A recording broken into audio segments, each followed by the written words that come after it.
I know that Black Americans, we are not a monolith. I can't tell you what to do, when to do it, and how to do it. But I really want to offer some friendly, loving, brotherly advice. Let's stay out of the way and stay at home, because with all these distractions that we have that are currently going on in our country, the Orange Man, aka President Trump, is secretly and publicly at the same time erasing foundational Black American history from public sectors. So no one can know the achievements, no one can know the contributions of what our people have done in this country. And we did be the tariffs, immigrants, illegal and legal, kidnapping presidents, trying to buy other countries. We still have bigger problems that only we could be able to solve.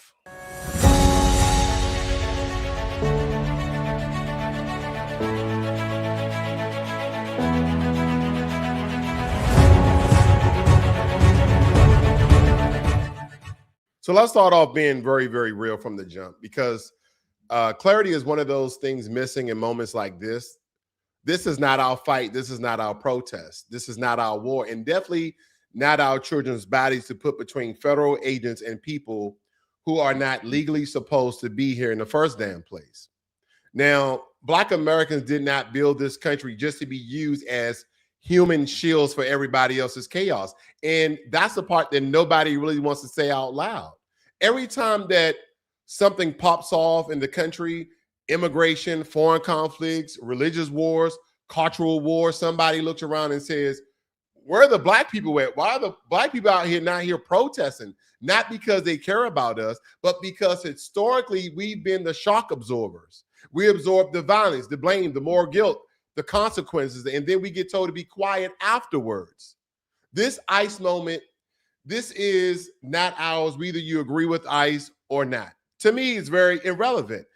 That's a policy debate, not a street fight. ICE is apprehending illegal immigrants. This is not a foundational Black American issue. That does not involve our lineage, our reparations claim, our political leverage, or our collective future. So the correct response is not show up, block the vans, protect them, stand in front. The correct response is stand down, stay home, protect your family. I can't tell you what to do, and we're not a monolith, but can I at least give some insight? Can I at least give some advice? Because let's talk about this whole Minneapolis situation, because this is where emotions replace the truth. We were told that a Black family accidentally drove into a protest. ICE deployed tear gas inside of their car. A 6-month-old baby nearly died, and the family was innocent. The family wasn't part of the protests. And then Americans all across the country opened their wallets. They have garnered and gained almost $200,000 raised off that particular story. Because we love a heartfelt story. If you have $1 to give, you gave $1. But then the facts started to show up, or at least alleged facts started to show up. And facts don't care about feelings, whether it be live streams, 911 timestamps rather, dispatch records. What do they suggest?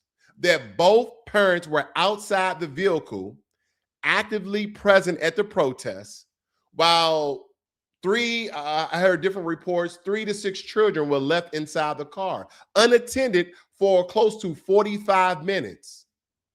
And that changed everything for me. Foam like around his mouth. Nobody wants to see their kids like that.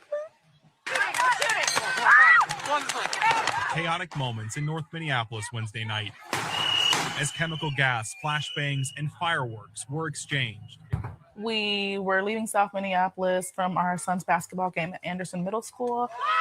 As the night unfolded, we started to see, lights and stuff. One North Minneapolis family trying to make their way home. Like, even trying to leave, I couldn't go backwards, forward. It was like I was stuck. Destiny and Sean Jackson, along with their 6 kids, had just left the nearby grocery store after the game when they turned onto Lyndale.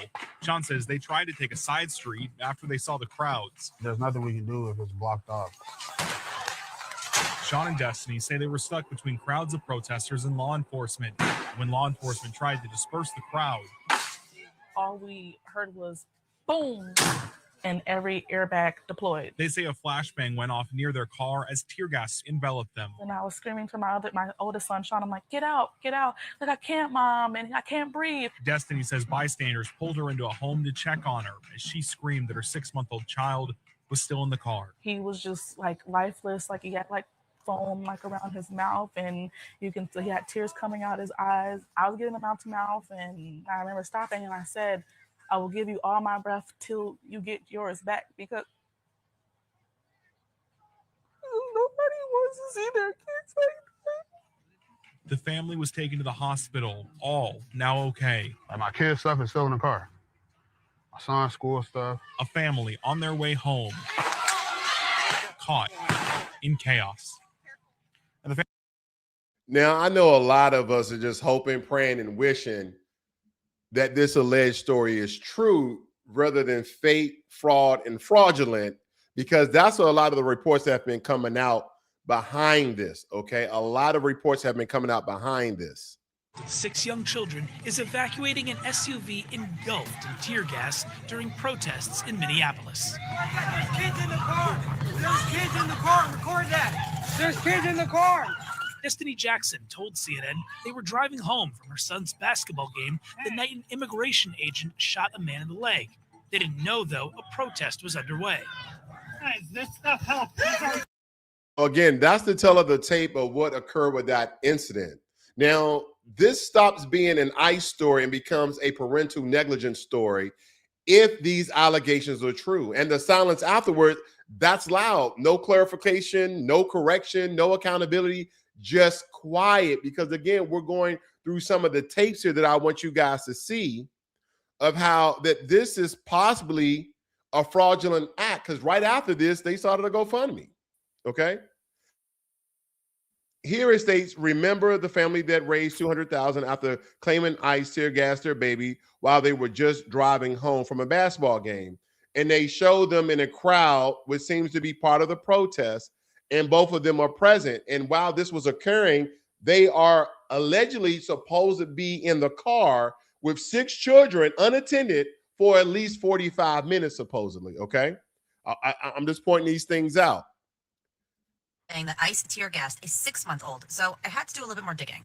The parents, Sean and Destiny Jackson, say they were driving home from, I believe, their son's basketball game when tear gas near a riot got into their SUV, almost killed their 6-month-old baby. The baby had stopped breathing, and they afterwards nearly raised almost $200,000 with a GoFundMe. New evidence is popping up, and it's now raising serious questions about what happened that night. A protester's live stream with timestamps appears to show both parents outside of their vehicle at the protest between roughly 8:30 and 8:45 p.m. There's no children visible in this video, meaning the children were left in the car.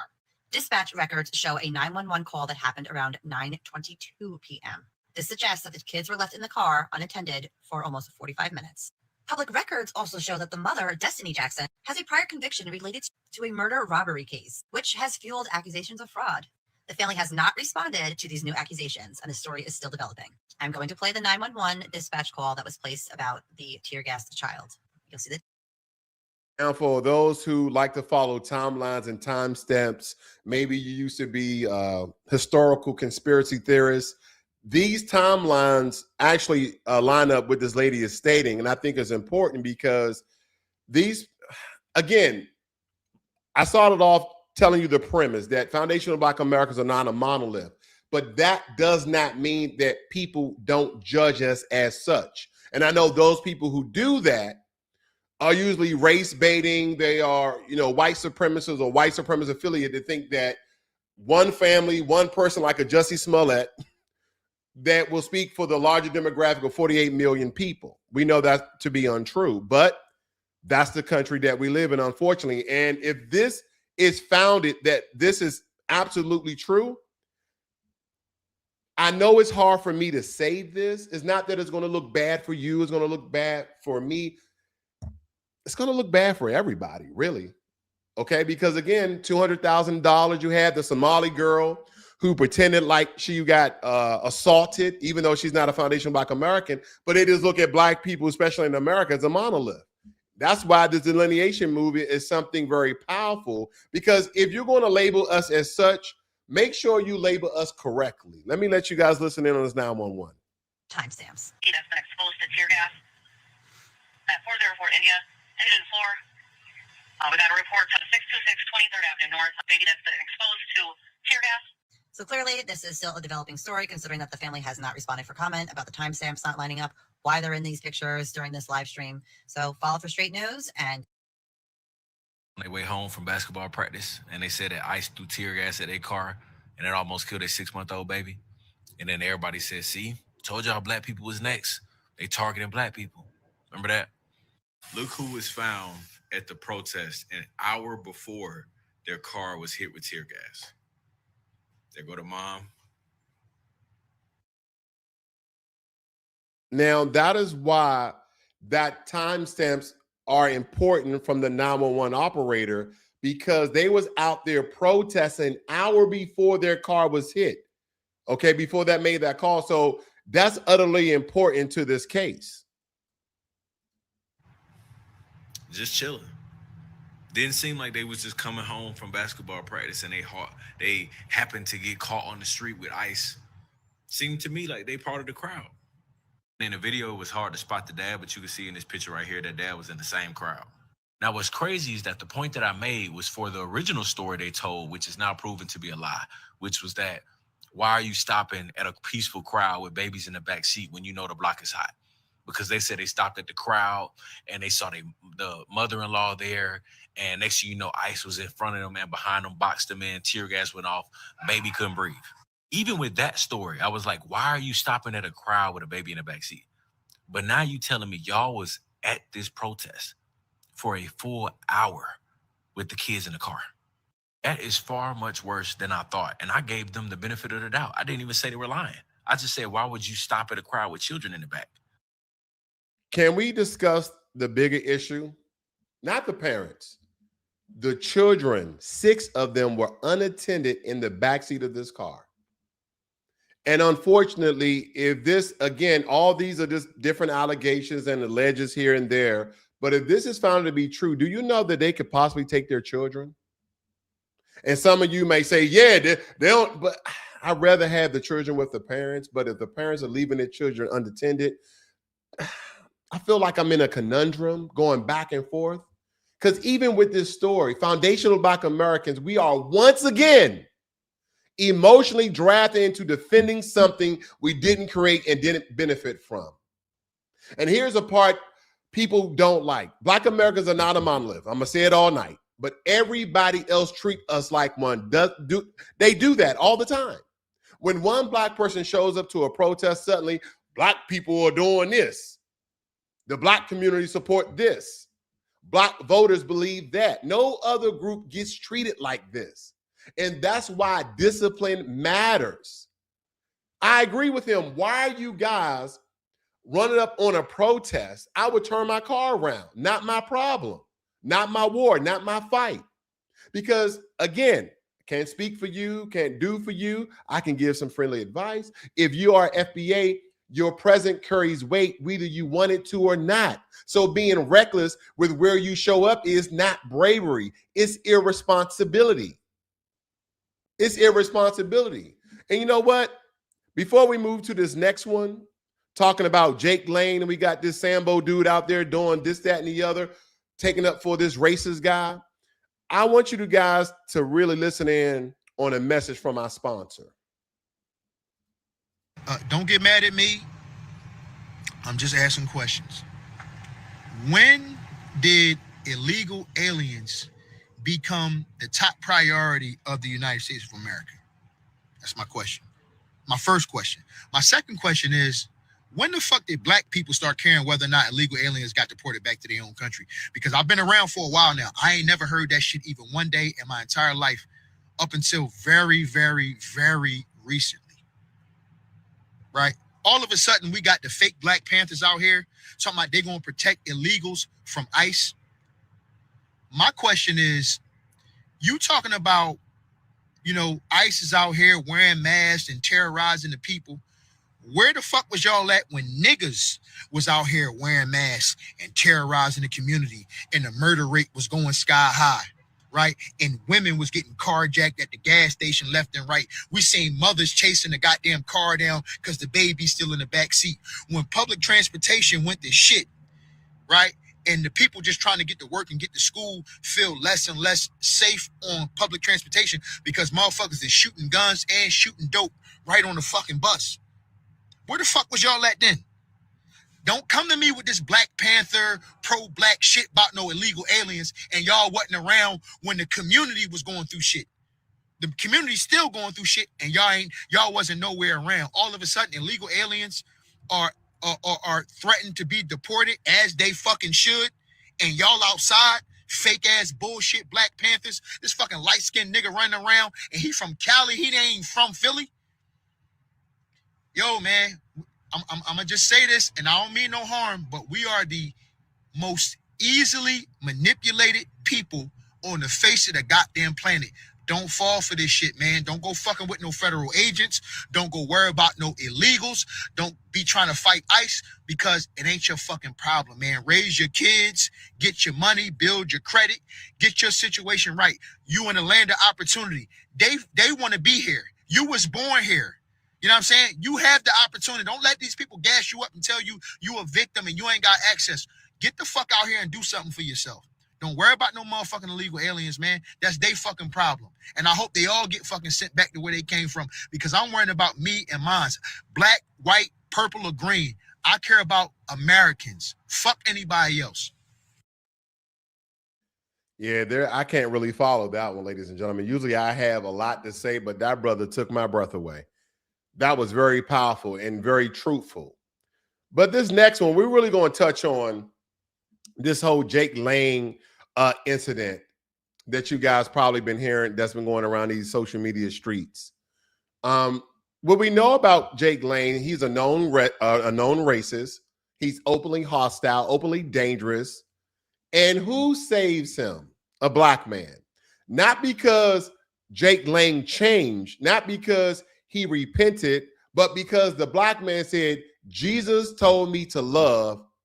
And then what happens next? Jake Lang came out and totally just denigrated the whole thing that this black man has done for him. So we're going to look at this timeline right here. So it states here, it's crazy how, let me blow this up for you guys. My apologies. It's crazy how time is cyclical. Nazi Jake Lang was protected and escorted to safety by a black man. And that reminded me of another event, different time, same vibe. And she's referring to this where this black lady was protecting this guy. He had the whole Dukes of Hazzard jacket on, some racist tattoos, etc. Black people to the rescue. But I tell you, we will rescue everybody else except ourselves sometimes. See, that's what I was saying about that brother was very powerful because sometimes the truth is very hard. See, for a weak, emotional, unintelligent person, tell them the lie. That'll build them up. But for a strong person who deals in facts, in logic, and truth, don't lie to them. That'll break them down. It says that Jake Lang, Jake Lang was over here repeatedly shouting the N-word, this N-word and that N-word when anti-ICE protesters closed in on him. And it was a law-abiding, compassionate black man that saved him from receiving a well-earned lesson. Why are we out here in these protest streets with all these different groups that don't care nothing about? Just go. Let him go, y'all. Let him go.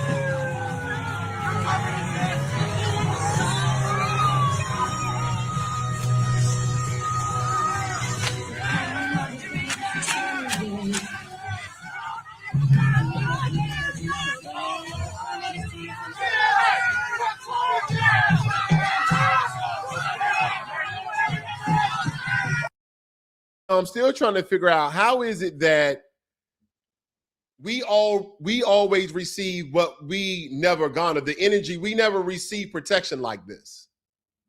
We never receive protection like this.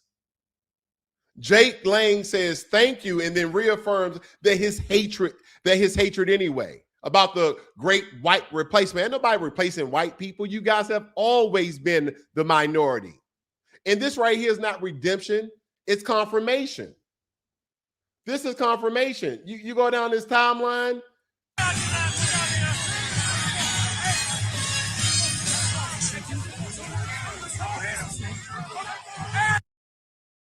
I mean, this guy is really putting his life on the line for this known racist. This is crazy.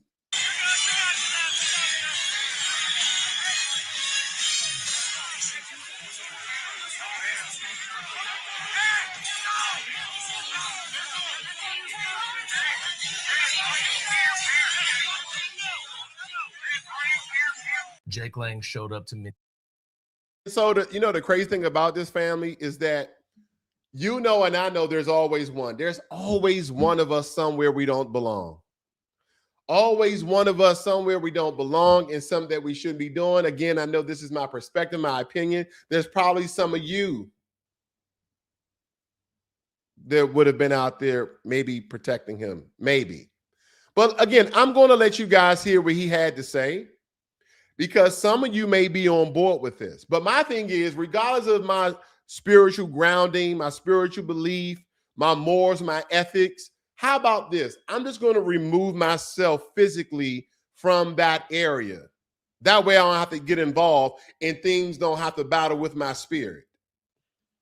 Now, at the end of the day, my job. Way to be fucking brave and try to fucking do something. Yeah, my job, my purpose on earth, and my spirit told me I'm the son of God. Oh my God, I hear the people in the background give them that a boy. Good job, boy. Good job. Thanks for saving us. All right. A lot of people gonna think I'm lying. And I just showed you again. They got you. It shows you again that I don't have to lie, but I move off love and unity. And that's how Jesus walked. If y'all Christians, that's how Yahweh walked. If y'all Africans and y'all roots, Yahweh walked just showing love regardless of what somebody did to you. When they crucified them on the cross, he still forgave everybody for their sins. And they down there killed them. So it's like, we can't treat hate with hate. Love overcome hate any day. When one motherfucker starts showing love, everybody show love. But if one person hate, everybody hate. It's a domino effect, just like a domino. That's that, but it was my job. Can we be realistic? I can disagree and agree with somebody at the same time. That's how strong I am. He is saying some very positive things. He's saying some very positive things, and I totally understand. But just like, females used to tell guys back in the day, I can love him from afar.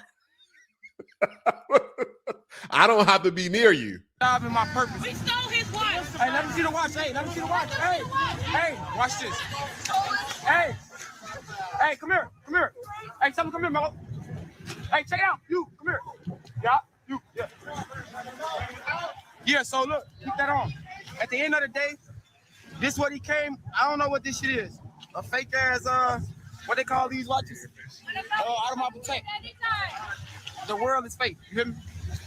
All this shit is fake. Stop paying y'all money for this shit.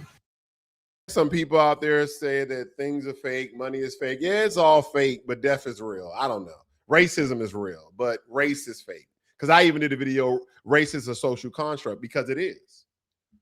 The most things that are different between Homo sapiens, human beings, is the outside. The inside is 99.9% the same. But when it comes to this, in my opinion, ladies and gentlemen, this is the problem with performative forgiveness. It confuses morality with self-destruction. You don't save a scorpion, then act shocked when it stings you. That's not Christ-like, because he kept bringing up Yahweh and Christ and Jesus died on the cross for our sins. Yeah, we all may strive to be Christ-like, but Christ died and rose again. When we die, you have to wait till he come back in the rapture. I digress. See, that's the issue here, ladies and gentlemen. We have to pick our battles very strategically, because we've been doing this for, decades. Speaking up and fighting up for other groups of people who don't give a damn about us, let alone a known racist. And see, this kind of get me back, because people have been commenting on my Druski videos. people were really mad at Druski because the joke, you know, wasn't exaggerated. It was accurate, in my opinion. This is my personal account. You can beat me up in the comment section. I'm going to respond. But it was accurate as it pertains to some mega churches. I'm not talking about priests, reverends, people that you may follow, but follow the word, not the man. But we're talking about prosperity, gospel, cult personalities, endless tides, no accountability. Religion has been used over and over as a behavior control system for Black Americans. How is it that we, not officially a Christian country, but majority of Americans who've been here for generations are Christians? How is it that Black Americans are the only true Christians that's taking up and dying and protesting, or whether it be civil rights or human rights for all these other groups, but we won't do it for ourselves? Just like the guy stated, the Black Panther Party, not the original Black Panther Party, and the new Black Panther Party never show up in communities where we need the most help, but they show up for everybody else, because that is a stain on the original Black Panther Party, because the first community that they helped was the Black community. They even came up with a 10-point plan, and that was for the Black community. But all of a sudden, Paul Birdsong gets all this notoriety of speaking of all these other people, but you haven't seen them nowhere else. Again, religion has been used over and over as a behavior control system for us. Turn the other cheek, wait on God, pray harder, forgive more. Meanwhile, no institutions built, no wealth protected, no enemies neutralized, no future secured. That's not spirituality, that's exploitation. And the reason people reacting emotionally is simple. Hear dogs holler, and they holler very loudly. Because I want you guys to really look at the pattern. Black people show up, Black people get blamed, Black people get hurt, Black people get nothing, and then we put that on wash and repeat. Immigration fights, we're there. Foreign wars, we're there in the movements. Religious movements, we're taking up for them. We're beating feet. We out there protesting with the Hispanics, illegal. We out there protesting for the war in Gaza. I get it. Innocent people are being killed. Innocent children are being killed. But family, we have our own problems. We have our own families. We have our own communities. We have our own problems.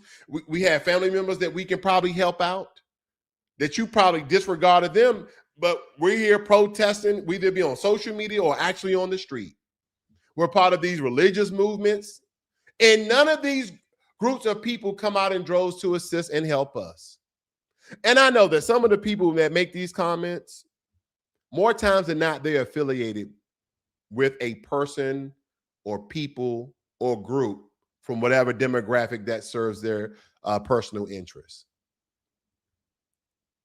White nationalist chaos. We got him saving people. Look, I'm just looking at this clip because this is utterly ridiculous.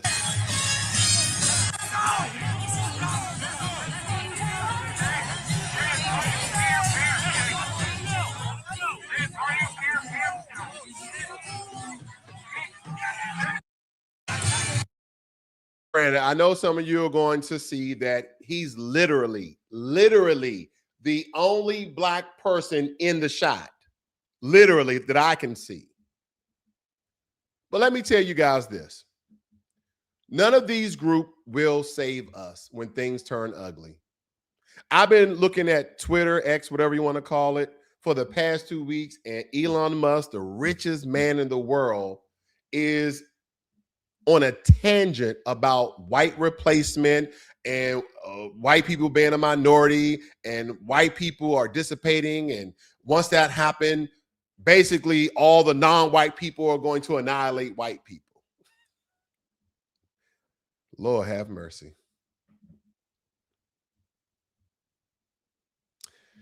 Maybe one day people will go back to their homelands. I don't know. Their countries, their tribes. I don't know. America has been too sweet. Our ancestors did a really good job.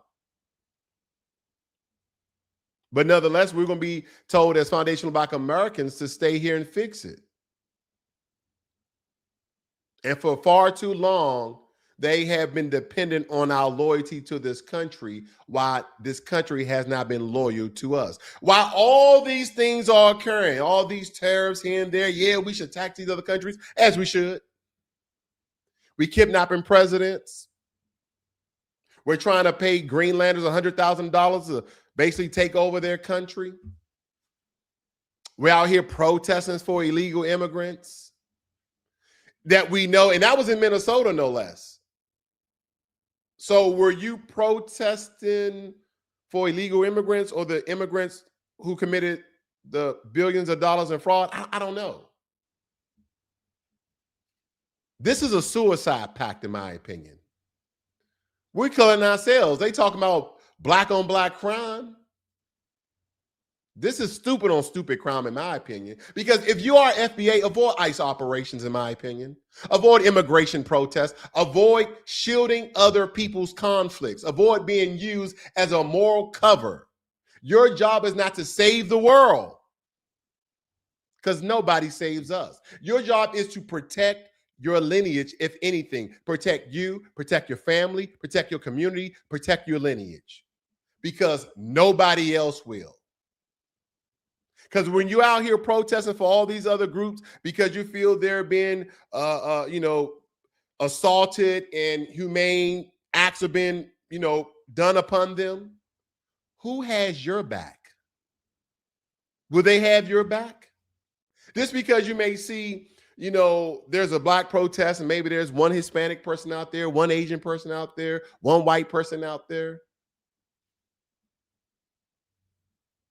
But while all these things are occurring in this country, we're also going to discuss how Trump is erasing foundational Black American history publicly.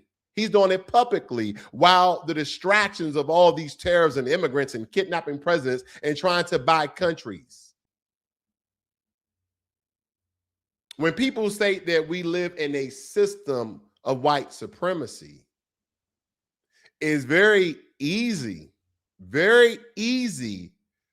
to define white supremacy, let alone who is a white supremacist. Don't forget, the vice president of these United States said publicly at Turning Point USA during their AM festival that we don't have to apologize for being white anymore. When have white people have ever apologized for being white? I almost feel like Black Americans, we got to apologize for being black in the country that we build. What? Let me read some of your comments. I see people chiming in. Says, I live in California. Yeah, we have officially delineated. Jeff says, immigrants are trying to bog haul our country, but quiet as kept is not going to work. This is our land. Let ICE do their job. In all our communities, the Democrats have helped a walk of life except for FBAs, so leave ICE alone. As for the couple who claimed their kid got hurt during an ICE raid, they look suspect, okay? Chair says, you got to understand, my bro, people have family that mix with black husband or wife, but one from another country, so just keep that in mind. Yeah, I keep that all in mind. I know there's blended families, mixed families, and things of that nature, but listen, this is about survival. This is about survival of a people. I want you guys to really think about how long we've been here on paper. We've been here on paper since 1526. Then I want you to look at the Somalis that came over. I want you to look at the Nigerians that came over. I want you to look at the Jamaicans that came over, the Koreans that came over, the Japanese that came over, the Eastern Europeans that came over, the Middle Easterners, the Arabs that came over. They're the ones owning the gas station. They're the ones owning the 7-Eleven. You remember, I remember growing up, I was very young. But I lived in Chocolate City, Washington, D.C., 70% black. The stores I went to were either black owned or black ran. But slowly but surely, that store started being owned by an Asian person. That store over there started being owned by an Indian person. How? Oh, well, and then we'll have some black apologists say, well, black people weren't paying taxes, so a lot of their business got taken. That's untrue. Price gouging and price hacks. We have systemic issues that still exist today. But you'll have some black people to give excuse while all of our business have all of a sudden this evaporated. Yeah, we have these little hubs in Atlanta and Houston where we have these black enclaves of black businesses, and it's growing. But these immigrants have come over here using the same tax dollars with the meager salaries and hourly pay that we receive. And the government has been paying them hand over fist. And they've been building businesses, living a great life right here in America as they turn their nose up at us. Charles also state, why are you telling people what to do, bro? That's not right. You can keep your energy to yourself, gang. I said, this is my opinion. I said, you know what? That's why I know we have to stop being so damn emotional when people just give insight, clarification, and being very opinionated. I said in the very beginning of this video, I know that we are not a monolith. I can't tell you what to do, when to do it, and how to do it. But I want to offer some friendly, loving, brotherly advice. So again, I got into a small conversation with one of the guys I play poker with. And he's a foundational Black American, but his wife is Hispanic.